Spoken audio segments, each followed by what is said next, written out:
Welcome back to Upcycle Art Journals.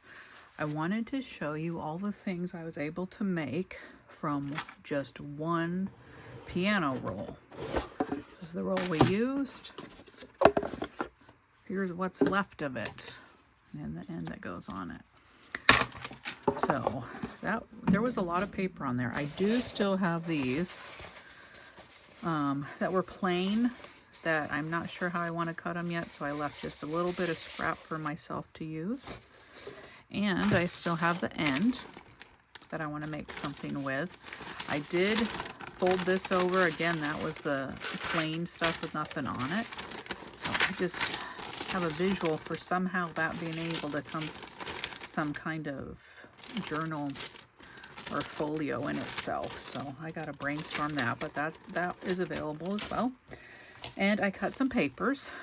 There's 10 here, and there's 20 in here that I was going to list on Etsy. So I was able to cut 30, 11 and a half, 11 and 2/5 by 30 papers. So I got those. I also have the paper from the piano paper on piano paper. Now this one was rubber cement, and I can feel that through it. Not a fan. It adheres well. I just can't recommend it because I can still see it, I can feel it, and you definitely can still smell it.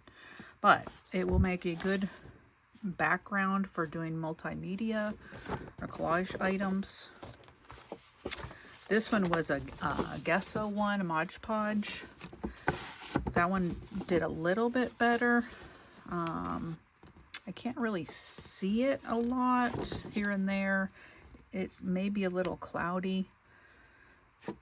Again, trying to find that perfect glue that works. And I did not cut these because I want to keep these, as I'm not sure exactly what I'll use them for.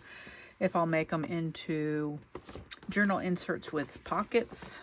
So I just kind of kept it as is on those ones. And then I think there was one more of those. This one.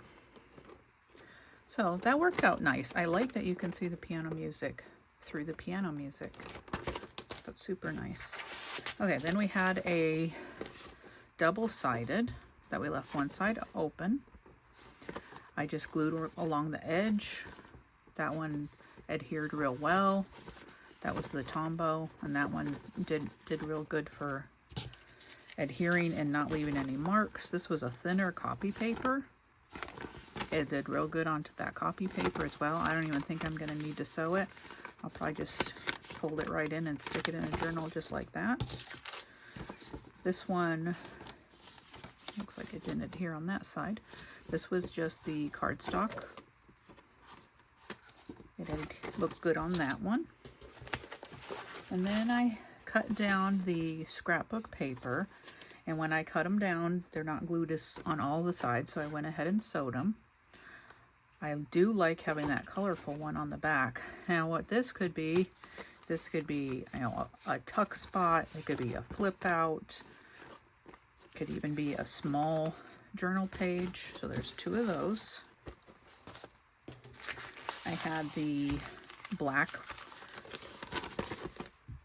paper, and I went ahead and sewed on that one as well. That one had a hard time with the glue sticking.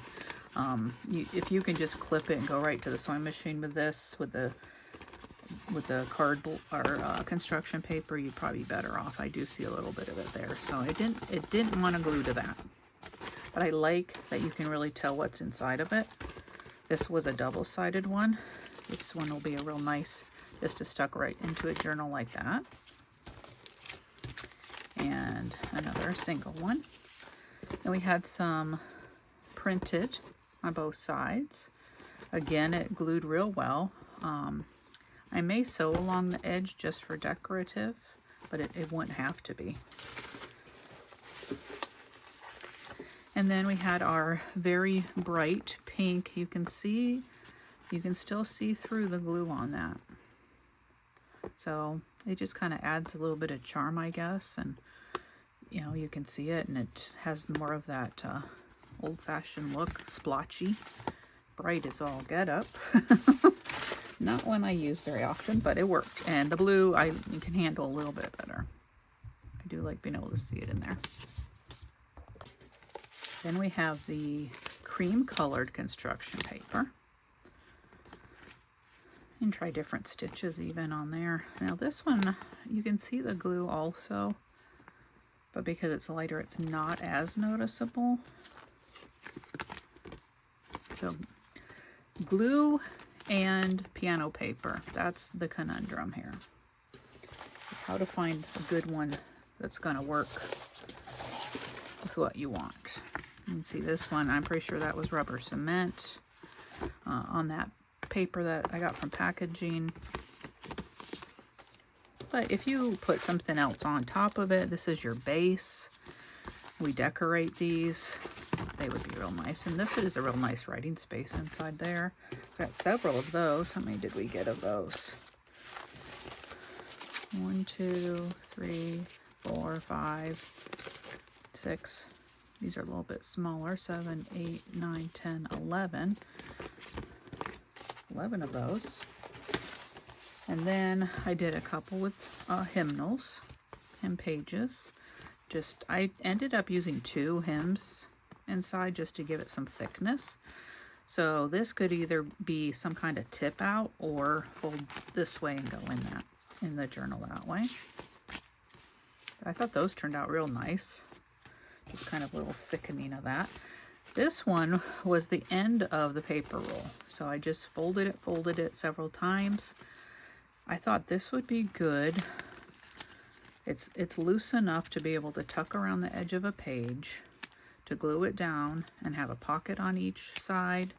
Use it as some sort of belly band. But that one was nice to work with. Then I just took some, I didn't cut these down yet, but just took some little scraps of paper, glued those on. Those are going to be nice, just little bases. They're kind of thin for journal cards, but they would probably work for that as well. A couple more where I just put them in a pile and sewed. These are on that thinner cardboard from the mail. Those are good bases. Another multi-layer. It's nice and thick, and maybe if you had a Sharpie, you could even write on that. A couple more tags. Journal card or tag. Could even use those for tuck spots. These are some more thinner ones. And just about everything I sewed on except for the chipboard one. Now these ones glued really well onto the chipboard. This would be a great base. This one I thought would be belly band. Could even make them for a pocket. They're nice and thick that you could write on the back, but they also could work as tags and tuck spots as well. So this is, you know, all you get, a 1 roll plus my extras in the top. So that's a lot of paper to work with. Very pleased with that. I did list them in my shop. You can get a roll. They're just $5. The shipping will probably be about the same. So if you want multiple rolls, you'll probably save on shipping. And I also pre-cut some. I'll probably cut some more because, you know, that time cutting them and doing that, you know, it'd be nice just to get this packet in the mail and be able to go to it. There are no words on this one, and they're all that real light color. Really reminds me of a vellum or an onion skin. Just a fun paper to work with, and I hope you like these videos. You can see the one before this on how we use the different glues and what things to work with and not work with, and sewing is definitely your friend when it comes to this paper. And I don't recommend the rubber cement, but if you have any other ideas on things to try, different ways to use this, I'd love to hear them. And I hope that you show and share some of your projects you make with piano rolls. Thank you so much. I pray that you have a wonderful day.